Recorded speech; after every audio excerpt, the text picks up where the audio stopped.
Hey everybody, welcome back to Crunch Time. It's episode 2. I'm Jason, and Greg will join me shortly. We had a interesting week last week. A lot of big football games last week. But first thing I want to do is I want to talk a little bit about playoff baseball. Uh, for me, as a kid, my favorite movie of all time is Back to the Future and Back to the Future 2. And so, as the Yankees lost this year, I'm a big Cubs fan. I'm ready for the Cubs. I want the prediction to happen. So I'm going with the Cubs. I'm real excited. I think Back to the Future prediction is going to be a big storyline throughout the rest of the season, as long as the Cubs keep playing well, and they can play well. They're a good team, good pitching, good young talent. So, Greg, I want to talk to you and see what you have to say. Back to the future prediction is still alive. How do you feel? It's amazing. The future's coming. It's coming true. Doc Brown. I love Back to the Future. Mm-hmm. The Cubs are putting together one hell of a season. They took out St. Louis after they won 100 games this year, and let's see what happens. I mean, this is the first time back in the NLCS since 2003. They got to get over the GOAT. They got to get over Steve Bartman. Hopefully, they play the Mets. It'll be the most interesting storyline. Yeah, I'm hoping Mets too. I'm hoping the Cubs win. Bartman comes out of hiding, and it's just a big spectacle. And they drive in on the DeLorean, and it's a whole big. That's kind of what I'm hoping for here. It would be unbelievable. They should have Michael J. Fox as Marty McFly come out and throw the first pitch. Yeah. And then Steve Bartman comes running out of right field, out of the ivy and everything.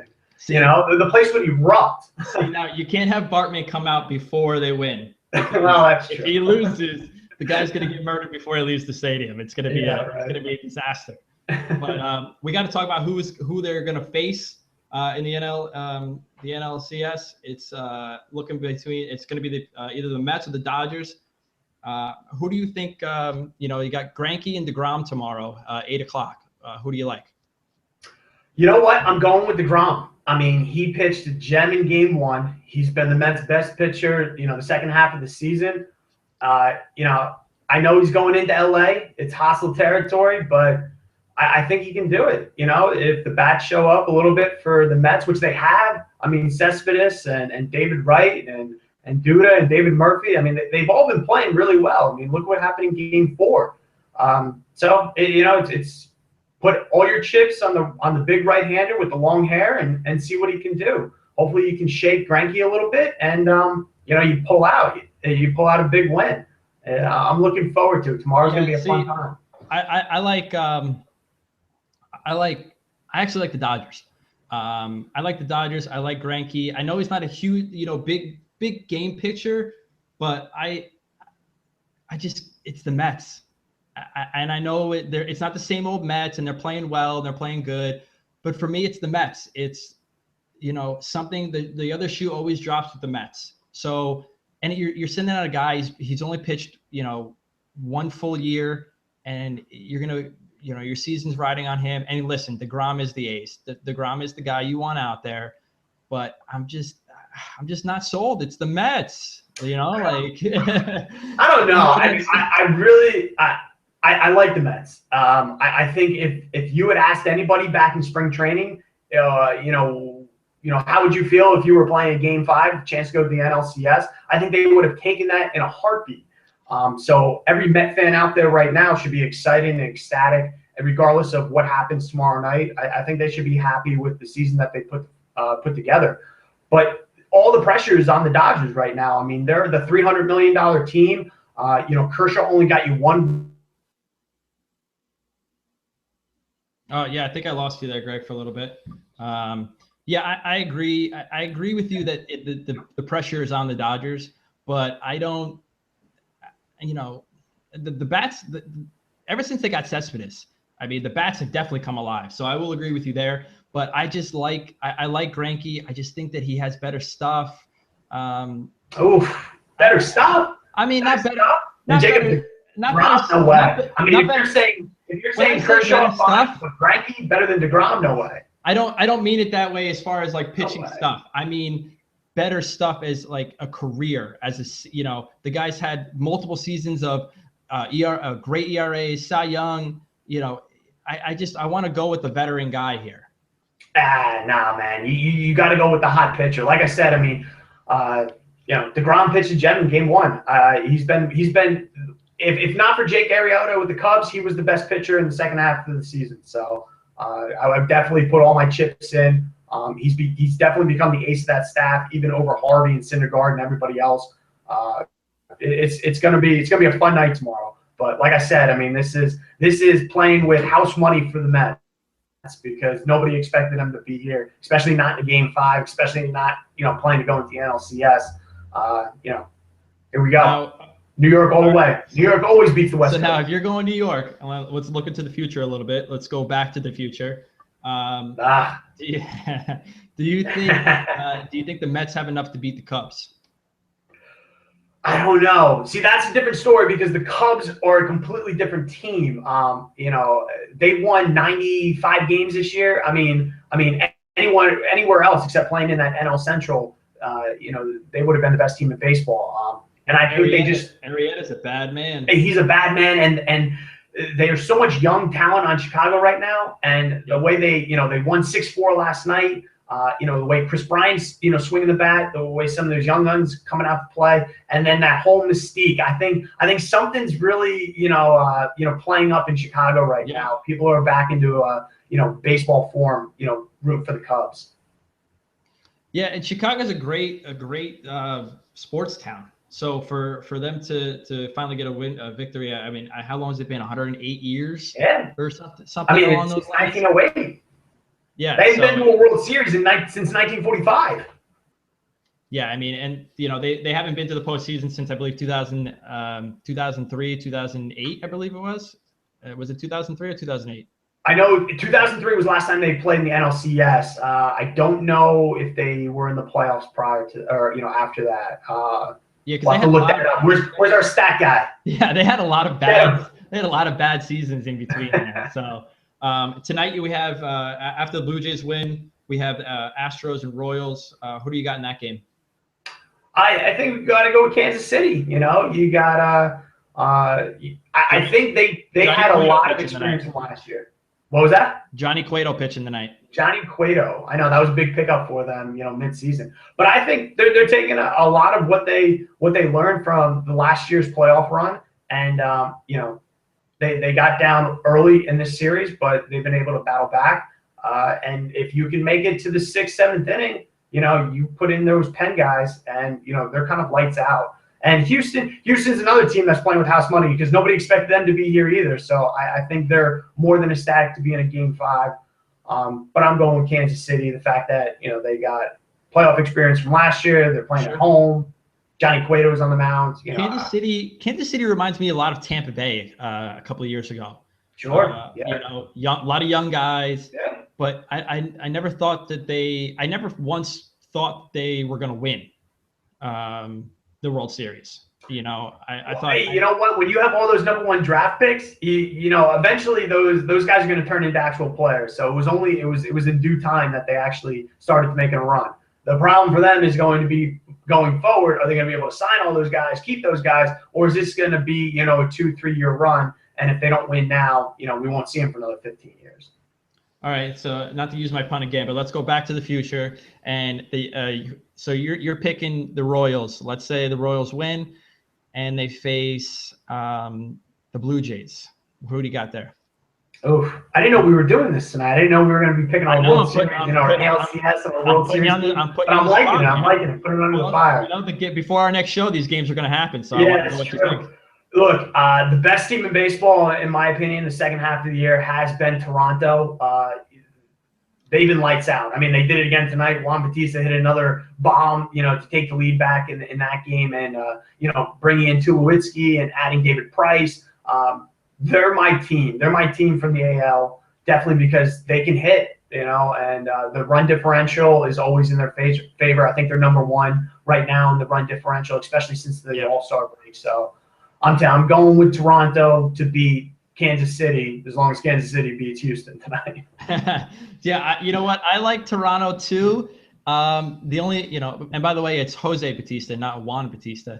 Did I say Juan Batista? You did say Juan Batista. We could roll. I get a first name wrong every once in a while. Yeah, no, it's Jose Batista. But the problem I have with Toronto is David Price.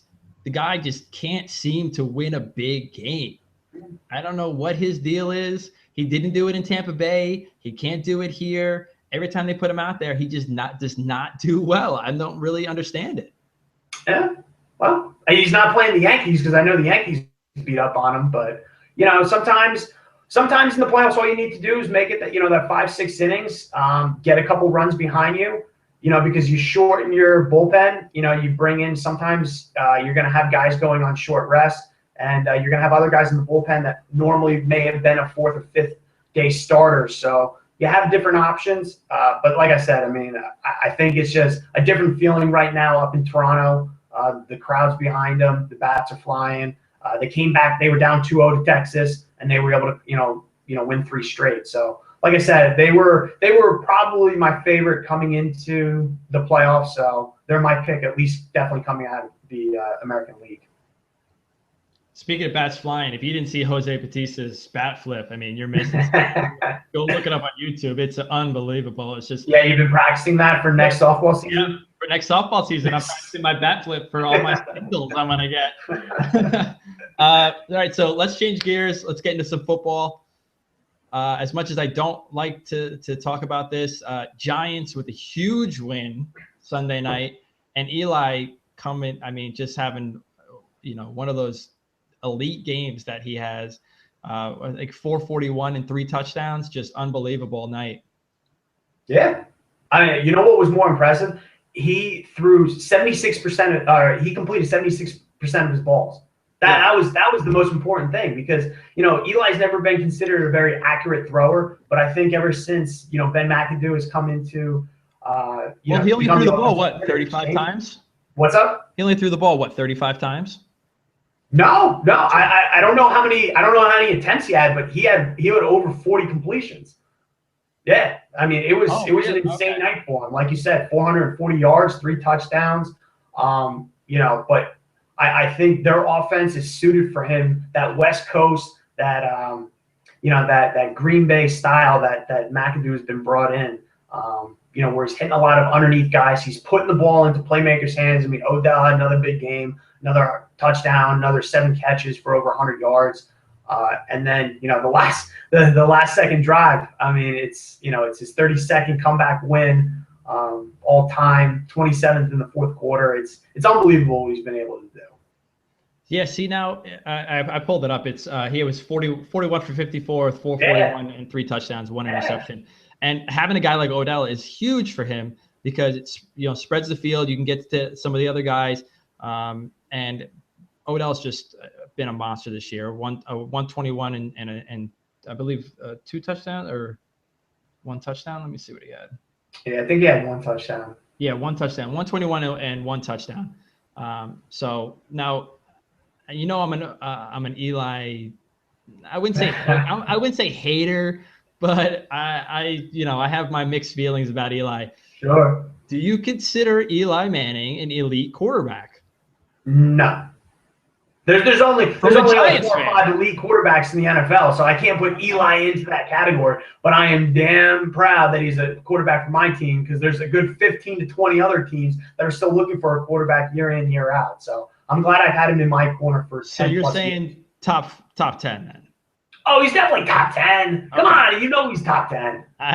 Who are you going to put above him? You want to rank him? You and I like lists. I'm more than willing to do a list tonight. He's no Tony Romo, but he's a very, very good quarterback. Hey, you and I can go back and forth. Believe me, I'm a huge Giants fan. I've always said this. I would love to have Tony Romo on my team because he puts up numbers. But sometimes when you got crunch time, like the other night, with Tony Romo able to do that? No, he may have thrown it in this.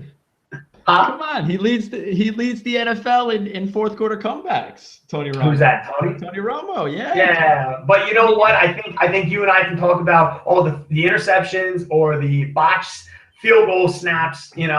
Those come to light more often than when you think of Tony than when you do of Eli. I agree. But you know what? The thing with Eli for me, and especially in the past 2 seasons, he has these games where he throws for 41 passes and 400 yards and 3 touchdowns. And then he has the game where he throws 3 interceptions, looks like he's never played football before and doesn't know what he's doing. Yeah, no, you're absolutely right. And that's always going to be the knock on Eli. You know, when he's hot, he's hot. I mean, we've seen that in 2007. We've seen that in 2011. But when things go bad, sometimes he overpresses. But that's right. You know, that's the one good thing with having this type of offense, because he's not put in those situations anymore. He's being asked to throw the underneath pass, put it into a playmaker's hand, and let that player go and pick up the extra yards, opposed to Eli trying to, you know, do a 5 to 7 step drop and force the ball 25 yards down the field, and the ball gets intercepted or gets broken up. That's what we've seen in the past. So I think as he gets older, he's going to flourish more in this type of system than he did when Kevin Gilbride was the offensive coordinator here.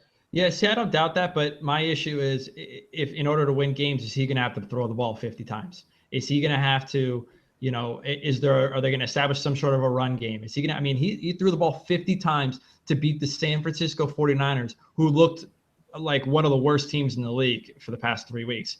So, I mean, and they barely won. It's week 5. I think every week you're seeing a progression. I mean, especially starting off 0-2, winning the last 3 games. Their offensive line is coming together. Eric Flowers is playing much better. Yeah. Moving Jason Pugh into, off that left tackle position.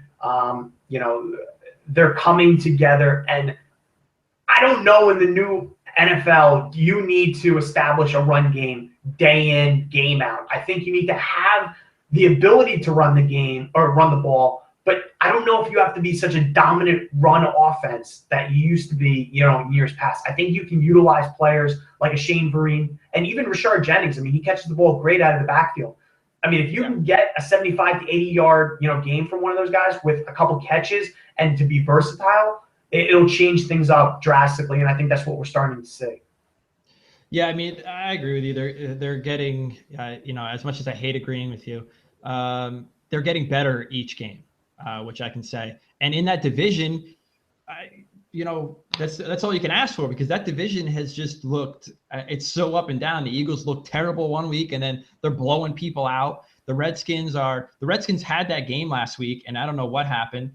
They, threw an interception in overtime, and that ended quickly. But they had no business being in that game. The Redskins are not, it's, Kirk Cousins. What are we talking about here? So I think for the Giants, they just need to play their game, play smart, and don't lose to teams that you shouldn't lose to. You play the Cowboys, you should win that game if the quarterbacks that they're putting out there these days. So, and speaking of which, to go to my next topic, Cowboys change quarterbacks. We're going to Matt Castle. So as the resident Cowboy fan here, I have to say that I actually like the move. I knew when they brought in Castle, that was going to be the plan. They, Jerry called me and told me what they were doing. So I had a good idea of what was happening. But when they brought in Matt Castle, I kind of knew that Brandon Weeden was on a very short leash. And I don't know. I kind of thought that Brandon Weeden he was sufficing, that's not even a word, but I'll use it. And he was just doing enough to not get pulled, but he just wasn't doing enough to win games. Yeah, no, I mean, you know what? It's too bad, because they played so well against the Falcons in his first start. What was that, week 3? Yeah. And, I know they ended up losing that game, but they played really well in the game. They got Joseph Randall going. They started using Lance Dunbar and Terrence Williams, and they get a resurgence to Jason Witten. But ever since then, they lose that game, and then they've gone, they've lost back-to-back weeks again. So, I mean, they're going into the bye. You bring in Matt Castle, I think it's time. I mean, hey, it's better than to bring in Matt Castle after 3 games with Brandon Weeden than do what the Texans do with Bobby Hoyer and Ryan Mallett. Yeah. They just change them every offensive possession or every quarter. So, every quarter. I mean, I thought last week we played well. You sacked Tom Brady 5 times. He hadn't been sacked 5 times the whole season, let alone one game.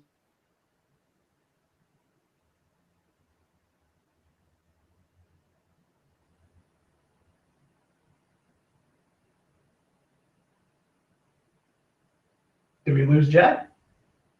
We may have lost Jay. Well, I'm just going to continue talking until maybe Jay comes back. I think what he was saying was that last week, playing against the Patriots, they got to Tom Brady enough times. And I think the one bright spot that they have right now is Greg Hardy.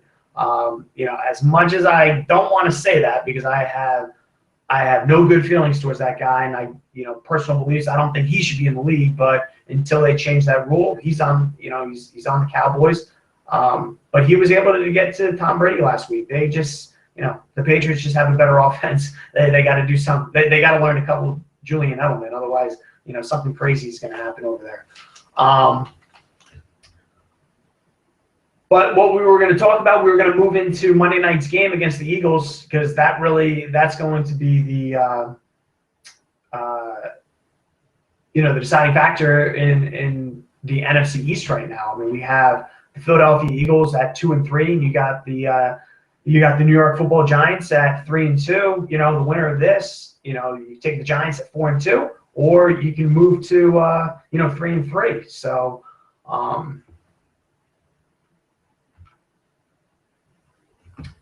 Just got a text from Jay. Jay somehow has a computer malfunction going on right now, so hopefully we can get him back on the line. Oh, there he is. There he is. All right.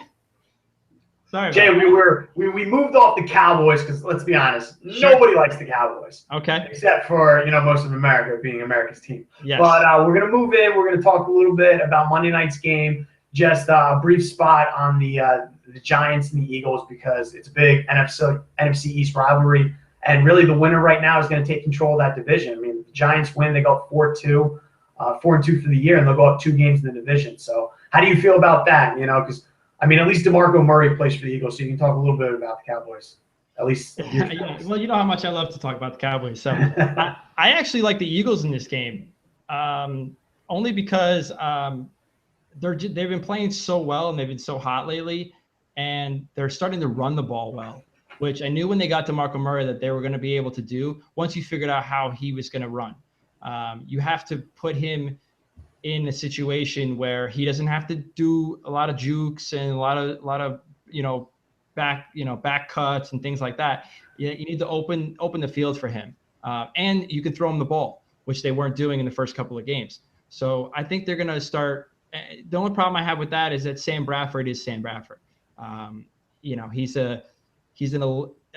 was elite college quarterback, but in the NFL, he's been a sub-average, game manager who, he's better than Mark Sanchez. I mean, I can give you that, but I like the Eagles here only because the offense is really starting to click, and they put up points and they put them up quick. They put them up real fast. And I'm not sure if the Giants' defense is capable of holding on. I don't know about that. I think the Giants – you know what the number one rush defense right now is? Who's that? That's the New York Football Giants. The Giants' defense problem is against the pass. So, honestly, if they can make the Eagles one-dimensional, they might be able to isolate, Sam Bradford and try and turn him into a passer and take advantage of his, inabilities right now because he's definitely not playing well. Yeah, you're putting the game. You put the game in Sam Bradford's hand. And you make some throws, and you're gonna have a good shot because he's not capable of that.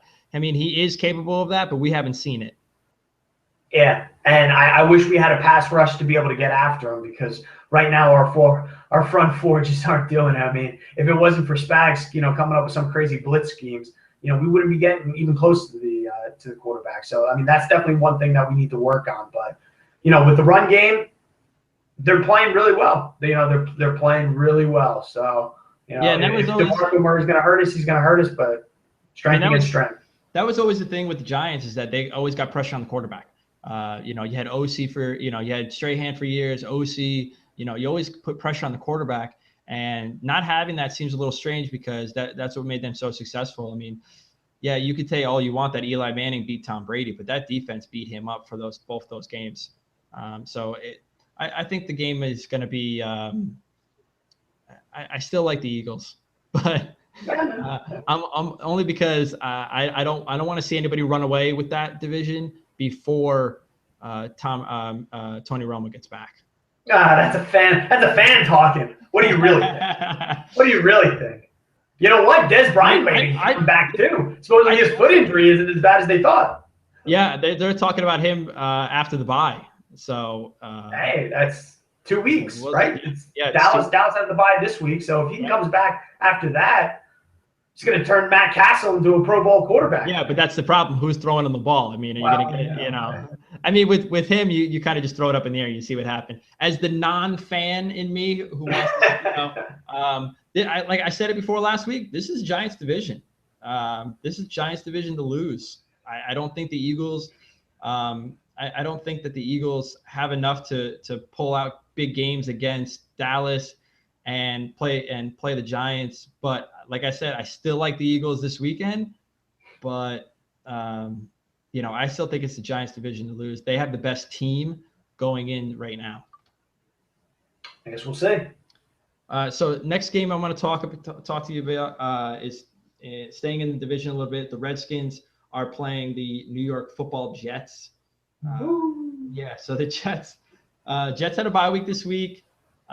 Jets are still playing well. Ryan Fitzpatrick has been Ryan Fitzpatrick of the early Bills years and hasn't become the guy that's been on 6 teams in the past 4 years. So that defense is playing well. They're playing the Redskins. I count it as an easy win for them. Not too easy, but I think it's going to be an easy win for the Jets. I wouldn't say easy, only because, Washington played the Falcons really tough last week. So either the Falcons are really not that good, which I said last week, powder puff. Yep. Or, maybe Washington is a little bit better than teams thought, because they were in that game until Kirk Cousins throws the interception. But you're right. I mean, here, the Jets 3-1 coming back from London off the bye week. They have to keep it together because, like you said, Ryan Fitzpatrick is playing really well, but Geno Smith is back. His jaw is healed. He's suiting up. I think a couple of missteps from him, it might be a changeover. You think they're gonna pull Fitzpatrick the way he's been playing and put Geno in if he has let's say Fitzpatrick throws 2 interceptions in the first half and they're losing 17-3. No, I don't think they're gonna change him. I just think sometimes as a quarterback, if you're playing well and then all of a sudden you stop playing well and there's another option to go, that's what starts the controversy and that's what starts the talking. That's what starts the back page of the New York Times. People starting to say, hey, it's time to put Geno back in. Yeah, I don't know too many Jets fans who are clamoring for Geno. Wow. The way that Fitzpatrick's been playing, he's playing like he did, when he got that big contract with the Bills. So, all right, let's wrap it up. I want to go over just a few games, not all of them, just a few games for this weekend and see what we got. We already did Jets, Redskins. You didn't give me who you got though. Yeah, I'm going with the Jets. They're at home. Yep. Coming off the bye week. Okay. Giants, Eagles. You're going with the Giants, obviously. Going with the Giants in Philly. Yep, I'm going with Philly in Philly. All right, let's do some undefeated teams real quick. Patriots, Colts. Oh yeah, you got to go Patriots. I mean, if Andrew Luck finally comes back off the bum shoulder, he hasn't played for 2 weeks. You're gonna need a big output from Andre Johnson and Frank Gore, but they just signed up for their AARP card, so I don't know how well they're gonna do for them. Speaking of which, great story last week with Matt Hasselbeck.